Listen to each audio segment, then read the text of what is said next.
बिस्मिल्लाहिर्रहमानिर्रहीम, अस्सलाम वालेकुम। पॉलिटिकल इकोनॉमी का प्रोग्राम दादा पोता शो लेकर आपकी खिदमत में हाजिर। मैं हूं आपके साथ आपका मेज़बान वसीम अहमद और इस प्रोग्राम में हमारे साथ हमारी रहनुमाई के लिए दादाजी मौजूद होते हैं। कैलेंडर पर आज 18 फरवरी साल 2022 और आज जुमे का दिन। उसी पाक परवरदिगार के लिए तमाम तारीफ़ें जो तमाम जहानों का रब है। नबी करीम सल्लल्लाहु अलैहि वसल्लम की ज़ात अक़दस पर बेशुमार दुरूद व सलाम। पॉलिटिकल इकोनॉमी के प्रोग्राम दादा पोतो शो का ये स्पेशल एपिसोड जो कि आपकी फीडबैक पर मुश्तमिल होगा। आपके भेजे गए सवालात के जवाब आज के प्रोग्राम में हम दादाजी से हासिल करेंगे। दादाजी अस्सलाम वालेकुम। वालेकुम अस्सलाम। दादाजी क्या हाल है? अल्लाह का बड़ा करम है, उसकी बड़ी इनायात नवाज़ें कि हम आपकी खिदमत में। बेशक बेशक। वैसे आप ठीक कहते हैं कि मामला किसी का होता है और नुकसान हमारा हो जाता है। आहो, पाकिस्तानी रुपये डेप्रिशिएट हो रहा था। हाँ। वजह यह बताई गई कि रूस और यूक्रेन तनाज़े की वजह से पाकिस्तानी रुपया गिर रहा है। यार ये क्या बात हुई? यार ये तो बहाना है। ठीक है, और आप देखिए अपना नाच ना जाने आंगन टेढ़ा। खबरें भी यही लगी हुई हैं। आहो, खैर मैसेजेस शुरू कर दूं। बिल्कुल, बिस्मिल्लाह। जल्दी पहला जल्दी। मैसेज जरका खान का है और आपने पूछा कि दादाजी ये जो इजी पैसा अकाउंट से बिल अदा करने पर 20 रुपए का नया टैक्स लगा है, ये कंपनी के पास जाएगा या हुकूमती खजाने में? मेरा ख्याल है ये बैंक को मिलेगा, बैंक को नहीं लेगा। जी ठीक है, कंपनी के पास जाएगा यानी कि। हाँ। अच्छा जी, अल्लाह नवाज यूसुफ पूछते हैं दादाजी, सुना है कि शाहिद अफरीदी साहब को भी तैयार किया जा रहा है, इस बात में सदाकत है? सर, बात यह है कि उन्होंने बहुत सारे घोड़ों को तैयार करना शुरू किया होता पैरेलल में ना। उनके पास एक ऑप्शन नहीं होता, उनके पास 7-8 ऑप्शन होते हैं।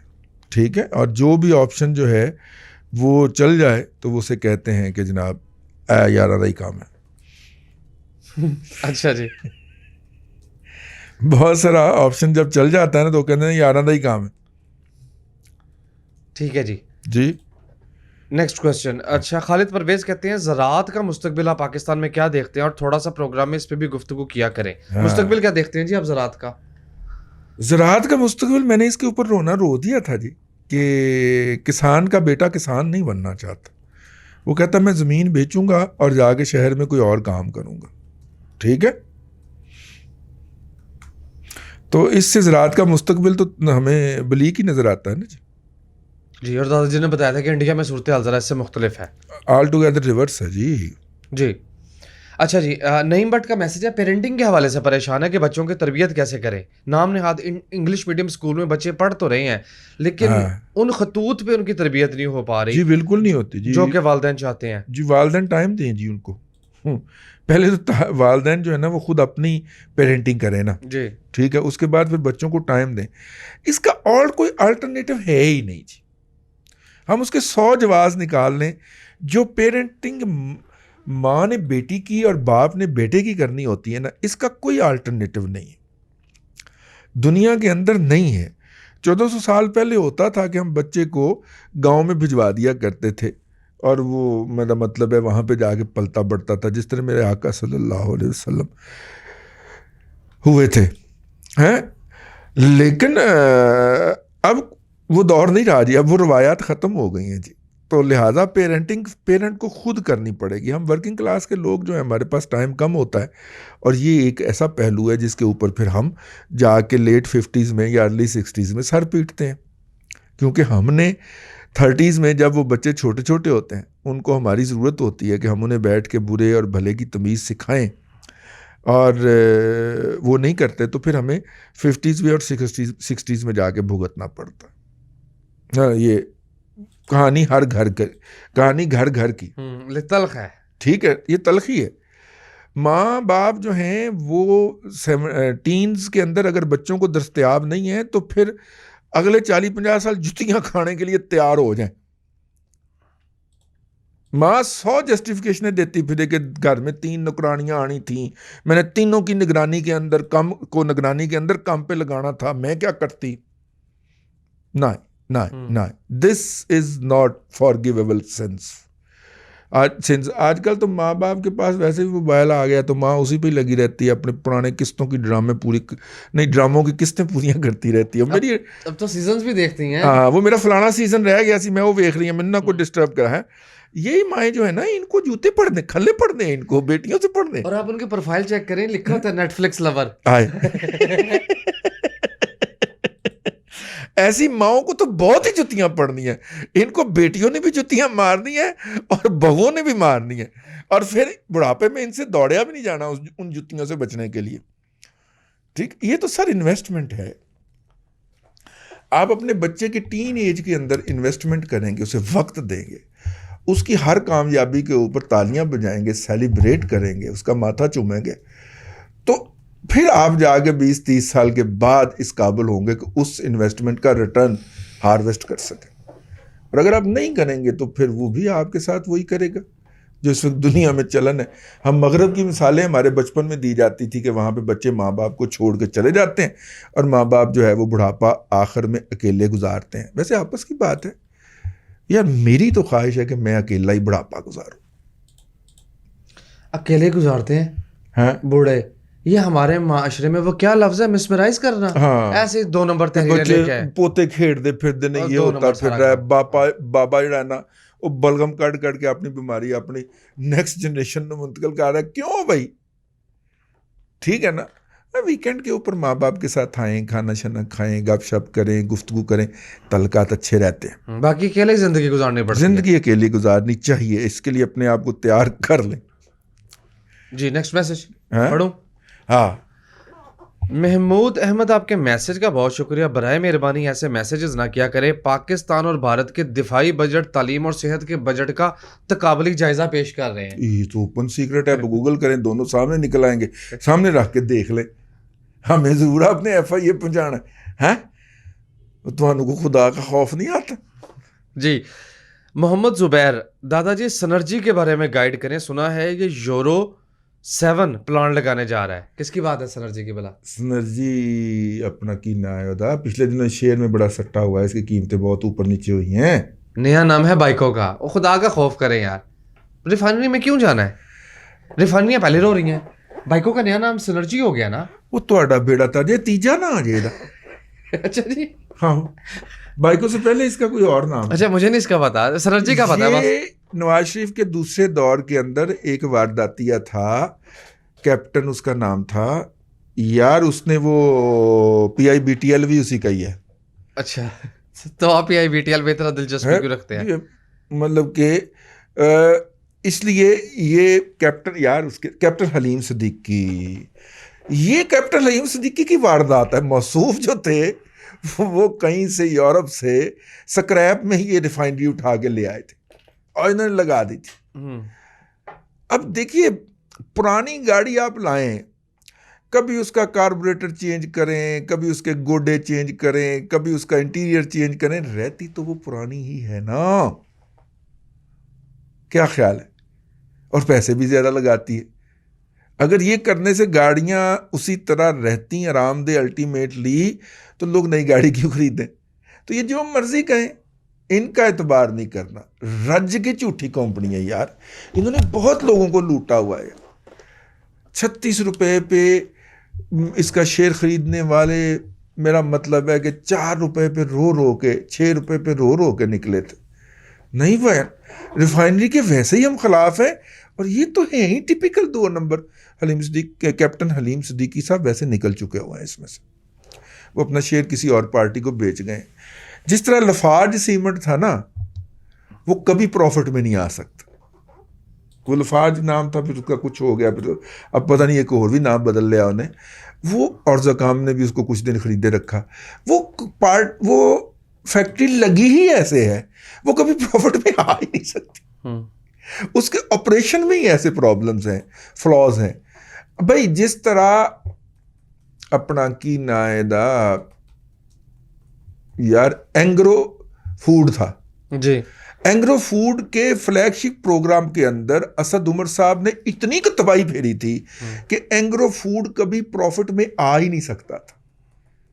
इसलिए असद उमर को निकालने के बाद सबसे पहला काम जो उन्होंने किया कि एंग्रो फूड बिकने पे लगाया। फ्राइजलैंड ने फिर उसको खरीदा और आती कंपनी ने लॉसेस शो की, वो 211 और आते ही वो पिटड़ लाग पे के साढ़े नाल हो की गई है। ऑडिटर फारग कर दिया उन्होंने, जिसने उनको रिपोर्ट बना के पूरी दी शामें गरीबा पड़ी उन्होंने स्टॉक मार्केट पे। स्टॉक मार्केट में उन्होंने कहा सान ते पता ही नहीं लगा, असि लुटे गए, असि मारे गए, साडे नाल की हो गया। और फिर उन्होंने उसके अंदर मजीद पैसे इंजेक्ट किए उसके सिस्टम्स दुरुस्त करने के अंदर। बावजूद इसके के पैसे इंजेक्ट किए 60% वो गिर गया, अभी ठीक भी हो वो गया। 60% नीचे ट्रेड हो रहा है। तो ये असद उमर ने ये फ्रॉड किए हुए थे वहां पे। अब वो इंटेलेक्चुअल है और वो इंटेल कचूल है, पीटीआई का ब्रेन है, उसने वहां पे तबैयां फेरी हुई थी। पूरा एंग्रो फूड उड़ा दिया उन्होंने। नई इंतजामिया ने कहा हमें नहीं चाहिए। एंग्रो कॉरपोरेशन ने उठाया और जिसने इनका आटे वाला शोबा खरीदा वो पिटा, जिसने राइस वाला शोबा खरीदा वो पिटा, जिसने दूध वाला शोबा खरीदा वो पिटा, टुकड़े टुकड़े होके बिका और मेरे दिल के टुकड़े 1000 हुए। कोई यहां गिरा, कोई वहां गिरा, पिटे। कोई यार छड़ना लो हो की गया। वो ऊपर एक बड़ा औरा बनाया हुआ था ना कि असद उमर बहुत बड़ा इंटेलेक्चुअल और ये और वो, और उसने जनाब सिस्टम खड़े किए होंगे, मिट्टी ते खे खड़े किए हुए थे। झूठ, टोटल जाके झूठ। जरा आप चेक तो करें उन्होंने से जिनको खरीदा था। असी तो कंधे पे कंधा फराम करते हैं जाके उनको, वो फिर सर रख के रोते हैं और साथ में इसको पलूते सुनाते हैं।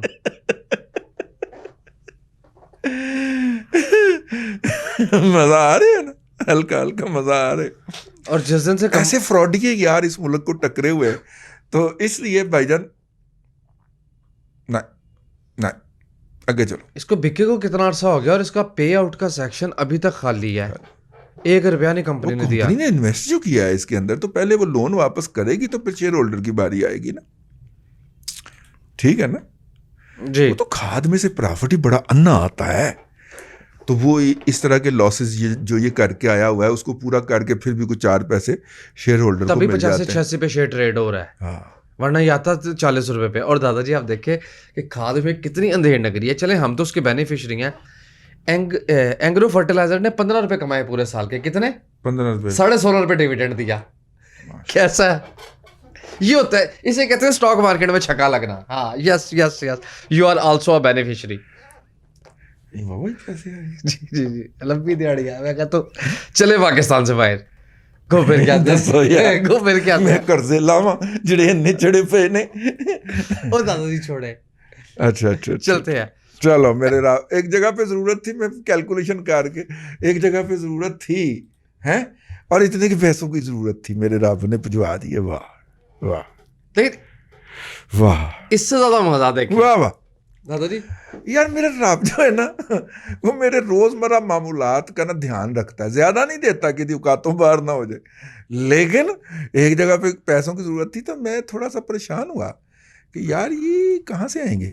ठीक है, तो रब ने भिजवा दिए। आप पूरी बात नहीं कर रहे। हाँ। आप अपने बारे में कहते हैं कि अल्लाह ताला का ये वादा है कि बेहतरीन खिलाया जाएगा, बेहतरीन पहनाया जाएगा। कैश कुछ नहीं, कैश नहीं देना।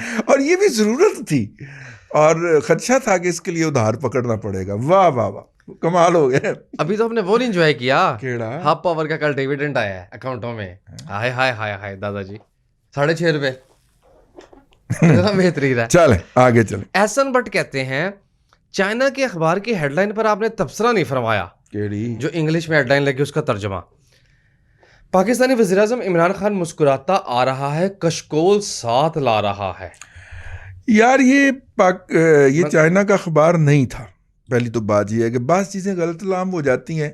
हम कहते हैं कि हमने क्यों उड़ता तीर जो है वो बगल में लेना है, ये गलत खबर है। ये एक मैगज़ीन की वेबसाइट है और ये मैगज़ीन जो है ये चाइना के अंदर जो चाइनीज़ हुकूमत के ख़िलाफ़ मज़ामत कर रही है ना जो कुव्वतें, और उसके ऊपर ना ये उनकी ये तर्जुमान है, यानी चाइनीज़ हुकूमत के मुखालफीन में शुमार होता है। तो चाइना को इरिटेट करने के लिए चाइना के दोस्तों को ह्यूमिलिएट किया जाता है इस तरीके से जैसे चाइनीज़ उनको ह्यूमिलिएट कर रहे हैं। ये चाइनीज़ हुकूमत नहीं है, पहली तो बात, ना ये चाइना है। हांगकांग में जो मज़ामत जारी है चाइनीज़ कब्ज़े के ख़िलाफ़, ये उसके तर्जमानों का एक ऑनलाइन मैगज़ीन है। मेरी बात समझ गए ना? तो किसी भी तौर पे ये ना चाइनीज़ हुकूमत की रिप्रेजेंटेशन थी, ना पाकिस्तान में से किसी की रिप्रेजेंटेशन थी। ये रिप्रेजेंटेशन थी चाइनीज़ हुकूमत के बागियों लोगों की। ठीक है, तो मैं तो चाइनीज़ हुकूमत के बागियों को तस्लीम नहीं करता भाई। मेरी रियासत की ये पॉलिसी है, तो मैं इनकी इस हेडलाइन के ऊपर तबसरा क्यों करूं अपने प्रोग्राम में, जबकि मुझे पता भी है कि अल्टीमेटली ये प्रोपेगेंडा है। आप भी जरा होशियार रहा करें, दोस्त और दुश्मन का फर्क करके चला करें। मेरी बात समझ गए ना आप? आगे चलो। दादाजी, मनसब तो बेतौकीर हुआ या नहीं हुआ इससे? सॉरी, मनसब तो बेतौकीर हुआ ना? क्या ख्याल है किसका? वजीर आजम का?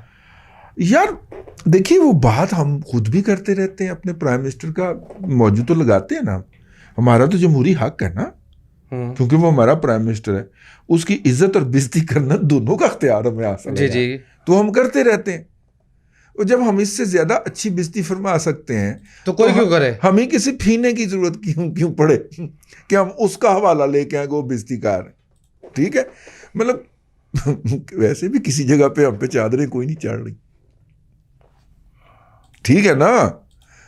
हाँ, किसी भी जगह पे हम पे चादरें कोई नहीं चढ़ रही, लेकिन क्यों यार चुन चुन के जहाँ पे पाकिस्तान या पाकिस्तान की बेइज्जती हो रही है हम वो ढूंढ ढूंढ के आपको बताएं, जबकि बेइज्जती भी जाली हो। जहाँ पे जैनमन होगी वो हम आपको बताएंगे। आगे चलो जी। ये जो दादाजी ICMA है, हाँ, इसके इलेक्शन हो रहे हैं। अच्छा जी। हाँ यार, ये एक बच्चा मुझे कम उम्र नजर आ रहा है। कौन सा, ये वाला कि ये वाला? ये वाला? जी है। यहाँ पे तो मेरा मतलब है कि 40 साल से पहले पास करने का वो आज ही नहीं है। नहीं, आप ICAP, वो चार्टर्ड अकाउंटेंट नहीं, हाँ। ICMA जो है, जो ACMA करते हैं, ये उनके इलेक्शन आ रहे हैं।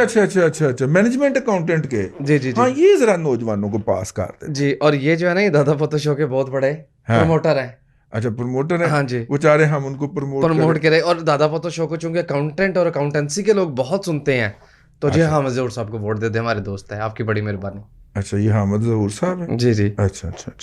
तो उसके इलेक्शन भी आ रहे हैं। ये कहाँ पे काम करते हैं? ये AG ऑफिस में। अच्छा, AG ऑफिस में काम सरकारी मुलाजिम होके गद्दारा दा प्रोग्राम सुन दियो। वो ला लियो, अपने ते रहम करो, साढ़े ते बेड़े गर्क होए पे ने, तुसी अपने ते रहम करो। दादाजी आपका ट्रू मुरीद है, ये आपसे बड़ा गद्दार है। ना तुसी नौकरी करो, बाद छोटे बच्चे ने साढ़े। अभी उन्होंने स्कूल भी जाना है, मतलब स्कूल तो जा रहे होंगे, अभी उन्होंने यूनिवर्सिटी पहुंचना, ला लियो, ना करया करो। ठीक है, बहरहाल जी, ये हामिद ज़हूर साहब को ज़रूर वोट दें जी। दादा पोता शो की तरफ से आपको खुसूसी तौर पे रिक्वेस्ट की जाती है। ले हुण हामिद ज़हूर नहीं बचता। पायन ऑडिट ऑब्जेक्शन आया और कुछ ना हुआ तो उन्होंने वो स्टैंडिंग कमेटी के सामने खड़े करके बेइज्जती कर लेनी होती तो कर सकते हैं ना जी, और कुछ ना हो सके। आगे चलो जी। दानियाल चौधरी का मैसेज है। दादाजी, दुनिया का मेरा ख्याल है दादा पोता शो वाहिद प्रोग्राम है जिसमें ये आज़ादी आपने दी हुई है। कौन सा सेक्टर बेहतरीन रहेगा इन्वेस्टमेंट के लिए स्टॉक मार्केट में, यानी जिसके डॉलरों में लोग चार्ज करते हैं? लोग कितनी आसानी से यहाँ सवाल करते हैं, बताएं कौन सा इन्वेस्टमेंट के लिए बेहतर रहेगा सेक्टर? देखिए, एग्रीकल्चर पाकिस्तान में हमेशा रहनी है। 22 करोड़ लोग बाहर से अपना खाना, खाजा, पहनावा नहीं मंगवा सकते, तो इसका मतलब एग्रीकल्चर रहनी है। एग्रीकल्चर के रिलेटेड जितने भी इंग्रेडिएंट हैं, भले उसकी उसको जो इनपुट देने वाले हैं वो शोबे ले ले, या उसकी आउटपुट को प्रोसेस करने वाले हैं वो शोबे ले लें। क्या सिंपल मैंने बात बताई जी। ठीक है। इसके अंदर फर्टिलाइजर पहले नंबर पे आ जाता है, फिर केमिकल पेस्टिसाइड्स आ जाते हैं, ठीक हो गया। फिर उसके बाद आउटपुट की बात कर लें तो इसके अंदर फिर टेक्सटाइल पूरा आपका आ जाता है, फूड सेक्टर आ जाता है। तो ये वो शोबे हैं जो कभी नीचे जाने वाले नहीं, ठीक। पाकिस्तान के अंदर कम से कम 20 से 22 लाख घरों की ज़रूरत है इस वक्त, शॉर्टेज है। मतलब अगर इतने घर हों तो लोगों के पास पैसे हैं, वो ख़रीद सकते हैं। घर के अंदर से दो चीज़ों से बनते हैं, एक स्टील से, एक सीमेंट से, ठीक है। स्टील के अंदर अब तक जितने भी लोग आए हैं स्टॉक मार्केट में वो फ्रॉडिये होते हैं, तो लिहाजा स्टील के शेयर्स के करीब नहीं जाना। भले वो अमरेली हो, भले वो मुगल हो, फलाने हो, टुकाना, जो भी हो, उसके नज़दीक नहीं पटकना। तो सीमेंट रह गया, और सीमेंट का हर शोबा जो है आजकल नहीं वो कोयले की कीमत बहुत ऊपर है, कैपेसिटी एक्सपेंशन में जा रहा है, वो आजकल है ना जी, आजकल नहीं, ठीक है। लेकिन सीमेंट सेक्टर रह गए, शेयर तो नीचे आए होंगे ना। यस, तो वो बंदे ने खरीदने हैं, इसलिए कह रहा हूँ। तो टाइमिंग देख के सीमेंट में भी एंट्री मारी जा सकती है। हूँ दसो, स्पेसिफिक शेयर तो हम नहीं बता सकते, उसके लिए फिर स्टडी करनी पड़ती। आगे चलो। सलमान का मैसेज है, दादाजी घर बनाने के लिए 5 से 10 मरले का प्लॉट खरीदना चाहता हूँ। लाहौर में प्लॉट इसलिए नहीं लेना चाहता कि लाहौर की बढ़ती हुई आबादी और बेहंगम ट्रैफिक को मद्देनजर रखते हुए मुझे ये लगता है कि मुस्तकबिल बहुत भयानक होगा। हाँ जी बिल्कुल, तो मुझे भी यही लगता है। तो लाहौर और कसूर के दरमियान जो है, अगर मैं प्रॉपर्टी को देखूं तो आप क्या रिकमेंड करेंगे? हाँ यार देखिए, लाहौर और कसूर के दरमियान ना काफ़ी सारी डेस्टिनेशंस हैं। अपने अली मलिक साहब ने ज़रा मिल लो। वो कह रहे थे पोजेशन ले लें सारे लोग मुझसे, अपना पोजेशन आ गया। मैंने कहा ये भी बता दो। हाँ, पोजेशन मिल, चीज़ें सारी उन्होंने वहाँ पे फराहम कर दी हैं, बिजली ये वो सारा कुछ है। और अगर आप निशात में नौकरी करते हैं तो बिल्कुल सामने। हाँ ठीक, वहाँ पे ले लें बस, अल्लाह खैर सला। और इस वक्त तक तो सस्ता तरीन वही है डेस्टिनेशन। लेकिन बहरहाल इस वक्त जो है वो आग लग गई है वैसे सेंट्रल पार्क के अंदर। अदरवाइज मेरा मतलब है कि इतनी कोई एडी भी कोई गाल नहीं है। प्लाट इस वक्त ही सस्ते प्लाटों में उसका शुमार होता है अगर उसका बैरिया टाउन या इधर उधर से मुकाबला किया जाए तो। आप सेंट्रल पार्क की बात कर रहे हैं? हाँ। नहीं, अब नहीं, आग लग गई है वैसे उत्थे प्लाटा नू। तो भाईजान इस तरफ देख लें, क्योंकि अगर सेंट्रल पार्क में आपने घुसना है तो फिर लाहौर में क्यों नहीं, क्योंकि लाहौर जितने प्राइसेस तो हो गए हैं उसके। बहरिया टाउन में 70-80 में 10 मरले मिल जाता है। सेंट्रल पार्क कौन में कहते हैं? दादाजी मिल जाता है। वो नहीं, वो मस्जिद से जो आगे वाले ब्लॉक है उसमें मिल जाता है मुझे। Once upon a time। अब इबाद खान साहब ने बताया था। अपने शेरवानी साहब? जी जी, आबाद अली खान शेरवानी। बड़ी मुश्किल से 104 का तो उनका प्लॉट बेचा, 1 करोड़ 4 लाख का। अब सेंट्रल पार्क में हमने पोजीशन ली 32 लाख पे। 70-80 का या 90 का अगर वहां मिलता है तो सेंट्रल पार्क में 100 से नीचे कुछ भी नहीं है। तो फिर फायदा क्या हुआ? फायदा क्या हुआ? उसके ऑपोजिट अली मलिक साहब की है, सड़क के दूसरी तरफ, सड़क के दूसरी तरफ फिरोजपुर रोड और बेदिया रोड के दरमियान। वहां पे फ्यूचरिस्टिक पॉइंट ऑफ व्यू से चीजें देखी जा सकती हैं। ठीक है जी, नेक्स्ट मैसेज पढ़ो। साइम भट्ट पॉलिटिकल साइंस की डिग्री कर रहे हैं गवर्नमेंट कॉलेज यूनिवर्सिटी से। फ्यूचर के लिए क्या कंसीडर करूं अपने बेटर फ्यूचर के लिए, सीएसएस या कुछ और? बेटा अल्टीमेटली सीएसएस ही करना चाहिए आपको। सीएसएस का रिजल्ट आया, 2.2% लोग पास हुए, और उसमें से भी तकर्री सबको नहीं मिलेगी। 19 लोग ज़्यादा उन्होंने पास किए। नहीं, लेकिन यार इस पर कुछ ज़्यादा वो करने की ज़रूरत नहीं है। ये मुझे याद है कि सीएसएस वालों ने, ये जो फेडरल पब्लिक सर्विस कमीशन है, उसने एक पॉलिसी दी थी, पता नहीं किस साल दी थी, लेकिन मैंने खबर पढ़ी हुई है कि पहले वो लोग पास करते थे 550 के करीब। ठीक है, 550 से 600 लोग जो थे उनको वो पास डिक्लेयर करते थे। ठीक हो गया। और उनमें से अपॉइंटमेंट मिलती थी 190, 192, 195। रिपीटर काट कूट के 210 तक, 212 तक काम ख़त्म हो जाता था। ठीक, लम्हा मौजूद में इस वक्त मेरा ख्याल है कि 430 के करीब इनकी पोस्टें हैं। 430 या 432 पोस्टें हुकूमत ने दी हैं पब्लिक सर्विस कमीशन को, और 449 के इतने के लोग उन्होंने पास किए। 19 लोग ज़्यादा पास किए हैं। ठीक है जी। तो ये 19 बदकिस्मत होंगे, वो यहाँ पे झड़ जाएंगे। मेडिकल में झड़ जाता है, कोई इधर उधर झड़ जाता है, तो फिर मतलब कुछ वैसे ही दिल नहीं करता आना। ठीक है ना? हाँ, छोड़ के भी तो जाते हैं ना, क्योंकि पे स्केल कुछ लोग कहते हैं इनका अच्छा नहीं है। हाँ, हमारे बैच में मुझे याद है एक बंदा था, तो उस बंदे ने, वो अमेरिका में पढ़ रहा था ना किसी यूनिवर्सिटी में, वो अग्रेसिव बच्चा, उस वक्त तो हम भी बच्चे ही थे। तो उसने पास किया, तो उसने इंटरव्यू के दौरान कहा कि अगर आपने मुझे वो नहीं ना देनी फॉरेन सर्विस, तो I will not going to join. सही कहा। ठीक है ना? उसे डीएमजी मिला जी, ही लेफ्ट। उसे फॉरेन सर्विस लेनी थी। ठीक है, आपने मुझे फॉरेन सर्विस दी, thank you very much, I am going back to USA, और वो अमेरिका वापस चला गया। अब पाकिस्तान में उस वक्त भी और आज के दिन भी आप कहें यार कितना पागल बंदा है सी, उन्हें 3 साल 4 साल के बाद डी लगना सी जाके किसी जिले का। ठीक है भाई, नहीं करता भाई, उसका मर्जी होने का, मैं दोबारा ही नहीं कहता यार। ठीक है ना? मैं जिस तरह की जिंदगी फोर्स ही कर रहा हूं, मैं फॉरेन सर्विस में इजी रहूंगा। अब इस तरह के पागल होते हैं 18-19, वो निकल जाते हैं। तो इसलिए उन्होंने ज्यादा लोग जो हैं इतने के ज्यादा पास किए हैं कि यार इन्हें झाड़ झुड़ के ना, इस ज़ाहिर हो सकता है वो एक एक्सेप्शनल केस हो, लेकिन मेरे तो सामने हुआ था ना। हर साल छोड़ के जाते हैं। ठीक है, ट्रेनिंग के दौरान बच्चे छोड़ के चले जाते हैं। मतलब कोई आखिरी डिग्री थोड़ी है CSS। हाँ, बस ठीक है, वाइंड अप करिए जल्दी से। तो इसलिए CSS की तरफ, CSS की आपने दोनों अटैम्प्ट ज़रूर करनी है, दोनों या तीनों अटैम्प्ट जो होंगी वो ज़रूर करनी है, नंबर 1।